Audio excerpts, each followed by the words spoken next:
Magandang araw mga kaibigan, shout out po sa mga taga-suporta at bumubuo ng Kalingap Rab at shout out sa ating mga idolo at tambalang Carla at Jomar Carl.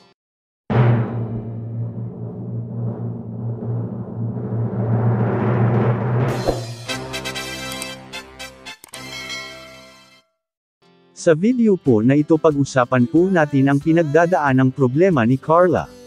Ngayon nga ay nalulungkot si Carla sa kadahilanang si Jomar ay babalik ulit ng Hong Kong. At napansin din ni Jomar ang kalungkutan ni Carla bukod sa magkakahiwalay sila uli ay may isa pang matinding dahilan kung bakit sobrang nalulumbay ang dalaga. Ito ay sa kadahilanan na ang kanyang ama ay nasa ospital. Pakinggan po natin ang sabi ng dalaga. Pero totoo naman po yung sinabi niyo. Mamimiss ko kayo, kayong lahat. Siyempre, mamimiss ko rin sila Ate Joy, yung mga K-boys. Siyempre, yung banding namin. Siyempre, 7 days din po yung wala si Ate Joy.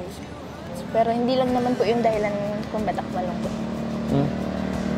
So, ano pa lang ba't ka malungkot? Kasi nasa ospital po si tatay. Kailan pa? Kahapon po. Kahapon. Ba't siya na hospital? Inatake po ng high blood. Para kay Carla, magpakatatag ka lang at may awa ang Diyos at maayos din ang lahat.